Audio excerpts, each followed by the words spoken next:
Our first reading comes from the book of Amos, chapter 5, verses 18 through 24. They are found in the back of your bulletin. Alas, for you who desire the day of the Lord, why do you want the day of the Lord? It is darkness, not light, as if someone fled from a lion and was met by a bear, or went into the house and rested a hand against the wall and was bitten by a snake. Is not the day of the Lord darkness, not light, and gloom with no brightness in it? I despise your festivals, and I take no delight in your solemn assemblies. Even though you offer me your burnt offerings and grain offerings, I will not accept them. And the offerings of well-being of your fatted animals, I will not look upon. Take away from me the noise of your songs. I will not listen to the melody of your harps. But let justice roll down like waters, and righteousness like an ever-flowing stream.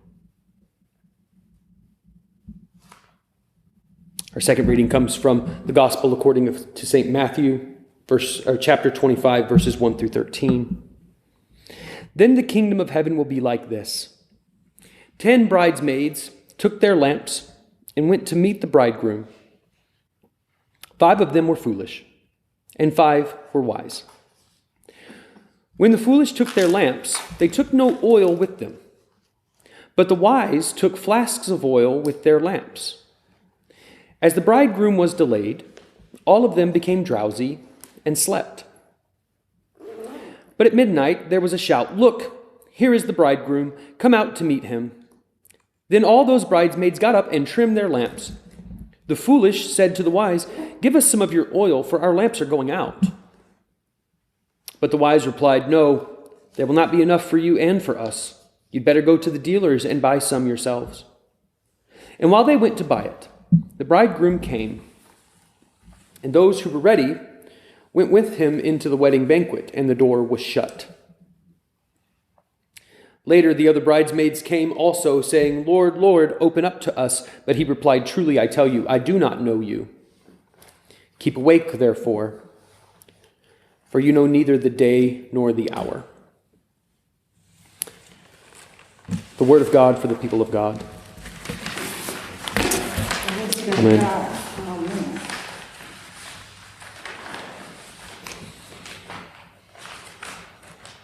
I never much liked this parable, to be honest with you.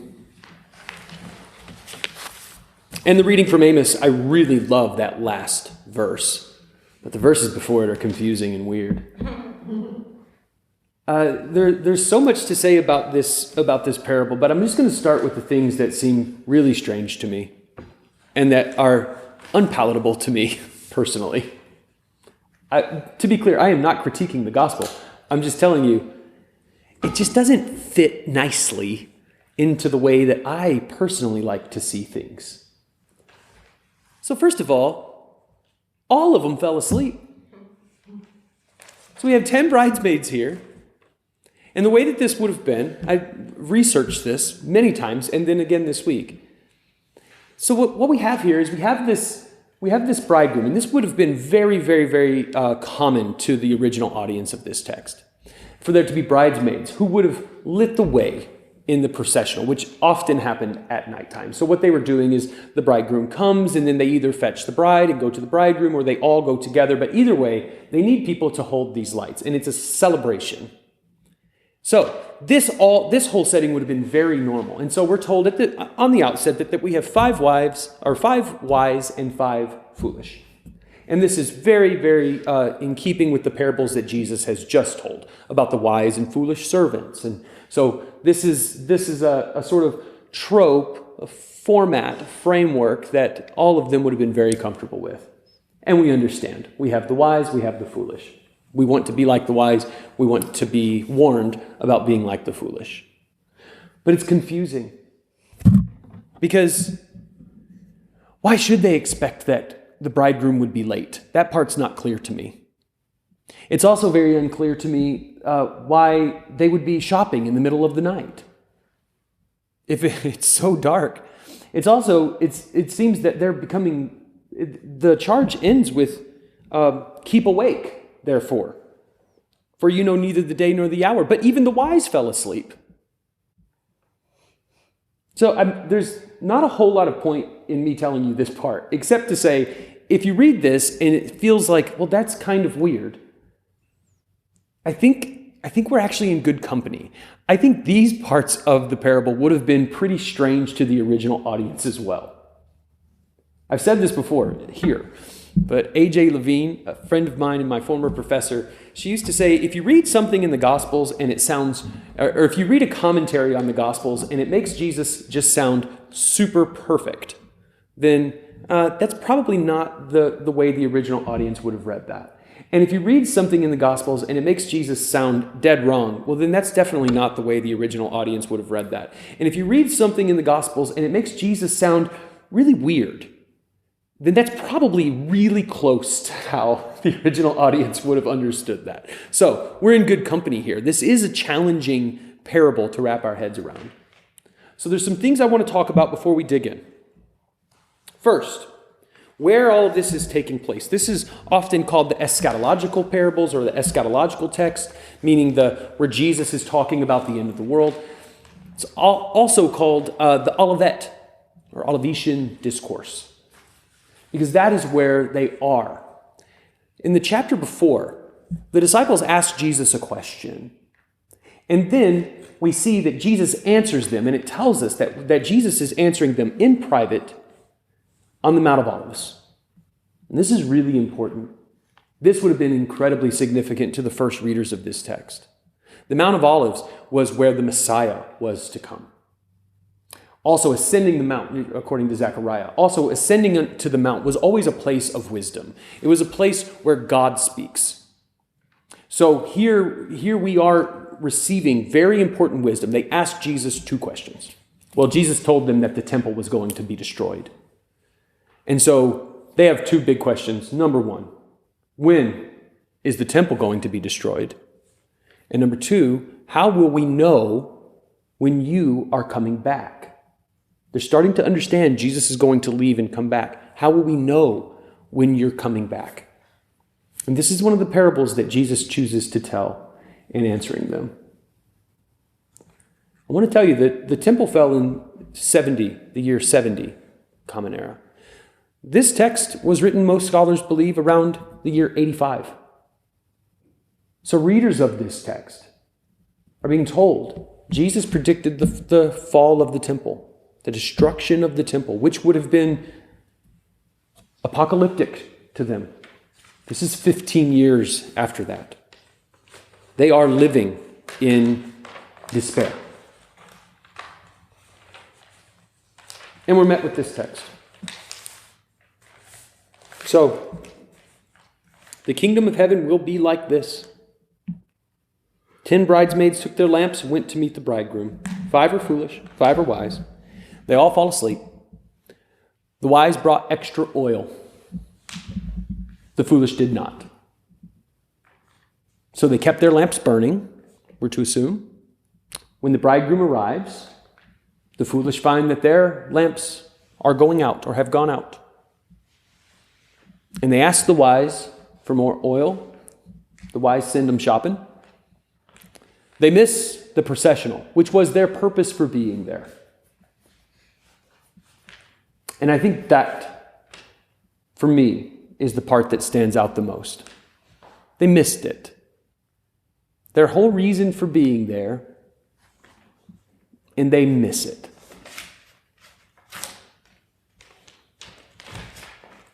I wonder a lot about the purpose of us being here. Here, today.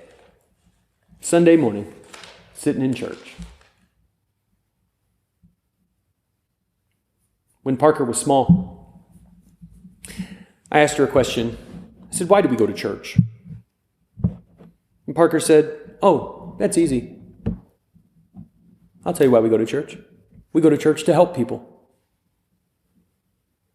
That is not the answer I would have given when I was a small boy. I would have said we go to church so we don't go to hell. We go to church because if we don't, we're sinning. To miss church is to lose out on your relationship with God. It's to choose the world over God. It's to be like them. I would have said I go to church because I'm scared not to. Parker was raised differently than I was, in a different kind of church than I was. I said, what do you mean we go to church to help people? Parker said, oh, well, when it gets cold outside, people who don't have homes come into our church and they sleep there and we provide them meals. And we always raise money for people whose dads or moms have been deported. We raise money for them. And we bring diapers for moms who can't afford diapers. And whenever there was that big storm in Texas, we put together care packages and sent it to the people in Texas. And we go to church to help people. What is our purpose? What is our reason for being? For these bridesmaids, they were to light the way. The light that they held was their purpose. At first, being raised a poor person who thinks a lot about poor people, my first thought was like, I don't like the way that this sounds. It sounds like the people who had enough money to bring extra oil were the good ones, and the people who didn't have enough money, but then that fell apart. That was just my bias, because they did have the money. They went shopping, right? And they go and buy it. It's not that. It's for me, it's the light. It's the light that they were supposed to preserve. They became weary and they fell asleep. So did the wise. That part was okay. It wasn't that they got weary. It wasn't that they got drowsy. It wasn't that they needed to rest. It was that some of them had ensured that the light would be protected, that the light would be preserved. And some of them did not. When I was studying psychology at the University of Illinois, I encountered an experiment that took place some years before with a group of seminarians. And it's actually, if you ever want to look it up, it's called the Good Samaritan study. They took this group of seminarians and they trick them. They tell them, we're going to ask you some questions in here, and then we're going to have you go across campus, and you're going to speak about the Good Samaritan. Some of them, they even told them, you're going to be giving a lecture on the Good Samaritan.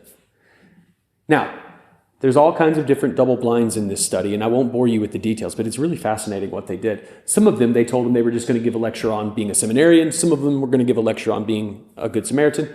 Some of them, they were told they had to hurry. You only have a few minutes to get across campus. Some of them had lots of time. But all of that was just the setup. Here was the real test. On the way across campus, there was a man. They would call him a Confederate. He was in on it, right? And this man was an actor who was to be presenting as drunk. And he's kind of slumped over. And he calls out to him, slurring his speech, asking for help. Seminarians. You want to know how they did? Bad. They did bad. Here's what they found, though. Here's the part that was most interesting to me. They actually had this idea that people who had this kind of religion or that kind of religion would respond differently. None of it worked. None of that is what happened. What ended up happening is the people who were told that they had lots of time, about 60% of them did help. Isn't that something? About 60% of people who felt like they had some time to get where they were going helped. The people who were made to believe that they were in a hurry, only 10% of them stopped to help the man who asked for help twice.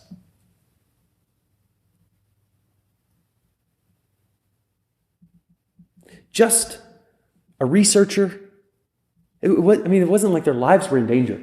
Just a researcher telling you have to hurry meant a 50% difference between 10 and 60%.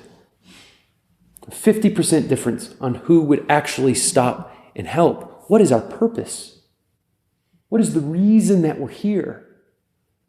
I really want to know more about that 10% of people who, even when they were put under these constraints and even when they were pushed and told that they had to hurry, they preserved their light. They didn't lose focus of what was most important. They were wise.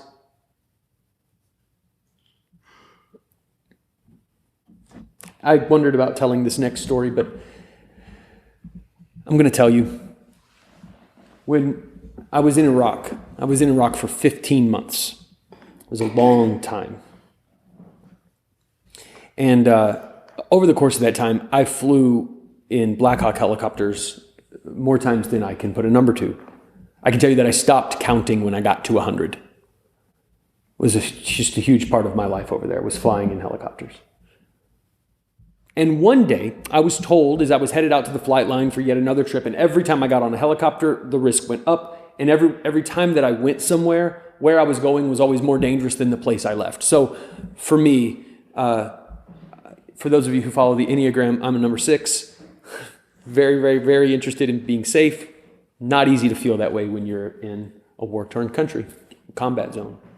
So I was told as I was headed out to the flight line, they said, your flight will also involve a prisoner of war who will be on the same helicopter as you. So my mind starts racing. I start thinking about what that might mean. I start thinking about, is it possible that our helicopter is going to be more of a target than usual? Do other people know that? Do I need to worry about being attacked right now? Is this man safe to be on the flight with him? And while I'm thinking about all of this, I'm sitting, the flight line is gravel, the big stones, real hard ones. And I was sitting there next to this man who was in my unit. His name is Manuel. He was a restaurant owner before he joined the Army. And he really frustrated me because he was kind of slow at doing his job. He was a really nice guy, but he didn't work as fast as I did. So I was usually annoyed. I liked him as a person, but I was annoyed that I had to work with him. I remember that. And here come 2 MPs. And they're walking with a man who has a burlap sack over his head. And his wrists and his ankles are bound. And there's an MP walking on either side of him, their hand underneath his armpit. And he's barefoot, walking across the gravel. And as I looked at him, I thought about all the things that might happen to me because he's going to be in the same helicopter as me. I was afraid of him. I thought about the danger that his presence brought. Real or perceived, I don't know that it actually did bring any danger, his presence, but I certainly felt more afraid because this was something I had never experienced before. Who is this person? What did he do? While I was puzzling over all of that, Manuel, my friend, who aggravated me sometimes because he didn't work as fast as I did, he was busying himself digging through his bag.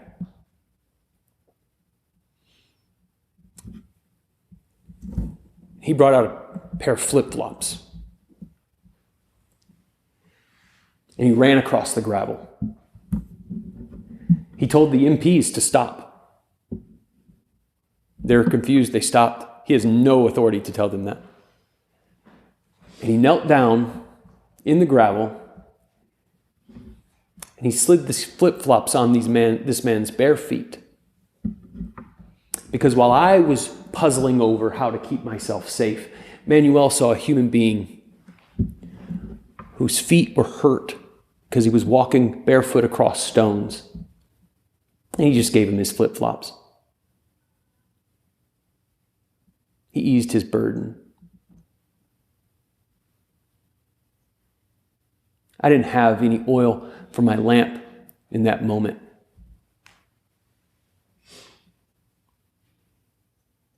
Manuel was wise. Manuel had preserved his light.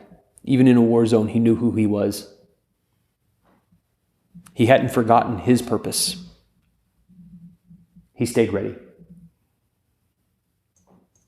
So while all 10 of these bridesmaids fell asleep,